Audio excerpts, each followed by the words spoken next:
Missões. Eu sou Lázaro Prachetes, coordenador nacional do Ministério de Pregação. Estamos aqui no primeiro Encontro Mundial de Jovens da RCC e no 30º Congresso Nacional da Renovação Carismática.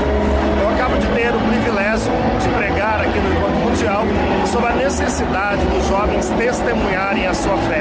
Esse testemunho, ele se dá a partir da graça do batismo no Espírito Santo.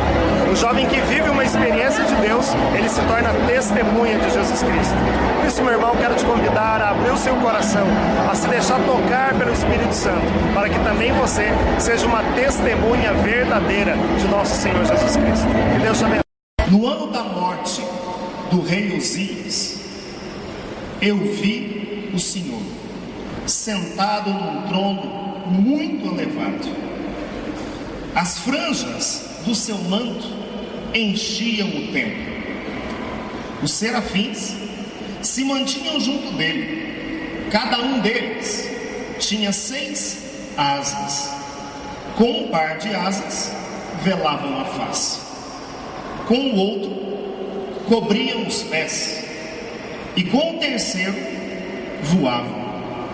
As suas vozes se revezavam e diziam: Santo, Santo, Santo é o Senhor Deus do universo. A terra inteira proclama a sua glória. A este brado, as portas estremeceram-se em seus gonzos, e a casa encheu-se de fumo. Ai de mim, gritava eu, estou perdido, porque sou um homem de lábios impuros, e habito com um povo também de lábios impuros. E entretanto, meus olhos viram o Rei, o Senhor dos exércitos. Porém, um dos serafins voou em minha direção. Trazia na mão uma brasa viva, que tinha tomado do altar com uma tenaz. Aplicou-a na minha boca e disse: tendo essa brasa tocado teus lábios, teu pecado foi tirado e tua falta apagada. Ouvi então a voz do Senhor que dizia: quem enviarei eu? Quem irá por nós? Eis-me aqui, disse-me, envia-me. Palavra do Senhor. Aplauda comigo esse texto da palavra de Deus, irmãos.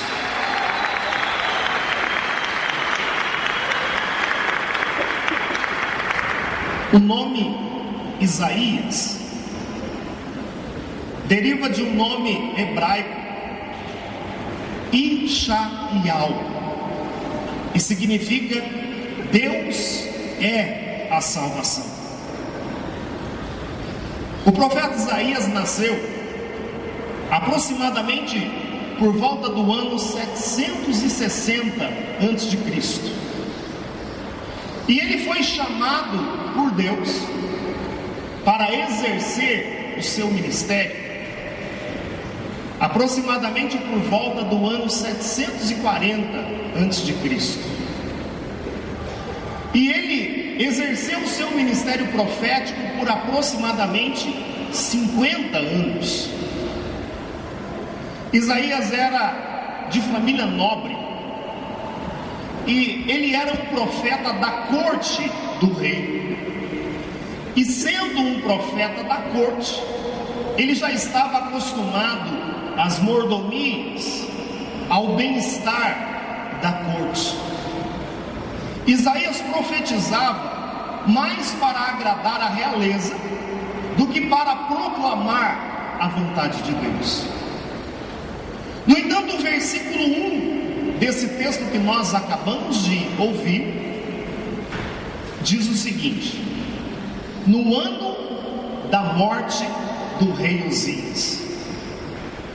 No ano da morte do rei Uzias, diz a palavra de Deus, Isaías fazendo essa narrativa, ele diz: eu vi o Senhor.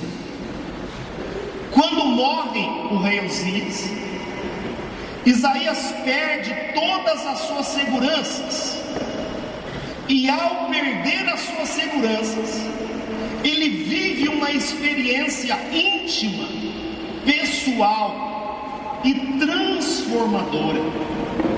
Isaías viu o Senhor, e ver está no sentido de alguém que faz uma experiência pessoal. Isaías então, ao fazer essa experiência pessoal, ele sai de um estado de omissão para um estado da prática de um profetismo bíblico. Isaías, ao viver a experiência de Deus, ele se torna uma testemunha de Deus.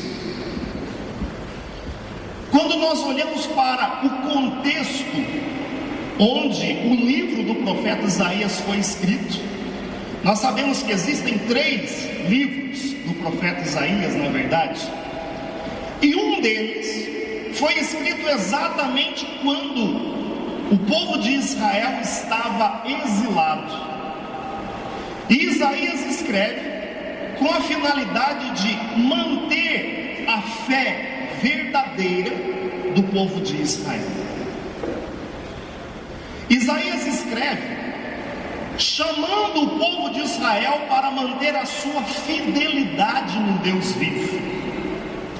Porque quando o povo estava no exílio, eles estavam certamente cercados por outros povos e por outras crenças.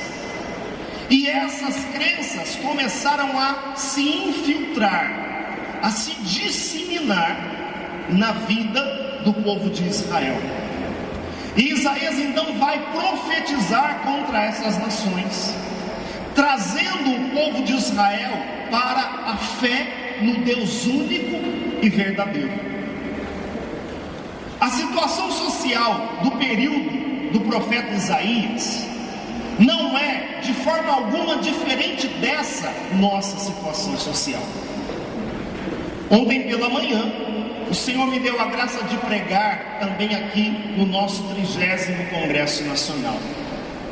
E eu partilhava com os irmãos do Congresso Nacional que os sociólogos agora da modernidade estão se referindo a esse tempo em que nós estamos vivendo. E os sociólogos, em suas reflexões, eles estão dizendo que nós estamos vivendo atualmente uma época melhor, uma mudança de época. Eu vou me explicar. Quando determinada sociedade está vivendo uma época de mudanças, nesse período, a identidade social, ela está sendo estabelecida. As mudanças acontecem não de uma forma radical, mas de forma gradativa. E na época de mudanças, a sociedade permanece estável. No entanto, os sociólogos estão dizendo que nesse período que nós vivemos é um período de mudança de época. E eles dizem o seguinte, que mudança de época é um período da história da humanidade em que as características que marcam uma época estão sendo irreversivelmente transformadas. É um período em que as mudanças ocorrem de forma drástica e não obedecem a um padrão definido, gerando um estado de profunda instabilidade. O paradigma vigente passa a não responder mais às necessidades emergentes e um caos instala-se nas instituições como um todo. É esse período que nós estamos vivendo agora. Quando nós olhamos para a situação social, nós percebemos os ataques contra a igreja, nós percebemos os ataques contra a célula básica da família, da sociedade, que é a família. E nós percebemos que esse período é um período que precisa de homens e mulheres capazes de testemunhar a sua fé. Em determinado estado do Brasil, foi feita uma lei onde se retiraram os crucifixos de todos os locais públicos. Em um outro estado aqui no Brasil, havia uma escola onde os alunos se reuniam no pátio da escola para, antes do início das aulas, recitarem juntos a oração do Pai Nosso. Aconteceu que um menino que era ateu, incomodado com a oração, ele entrou na justiça contra a escola. O que aconteceu? A diretora foi retirada da sua função e naquela escola os alunos estão proibidos de recitar o Pai Nosso. Nesse momento da sociedade, o que tem acontecido é um processo de descristianização da sociedade. É nesse processo que nós estamos inseridos. No entanto, jovens podem retirar o crucifixo dos locais públicos, podem nos impedir de rezar nos locais públicos, mas ninguém poderá retirar a cruz que está gravada dentro dos nossos corações.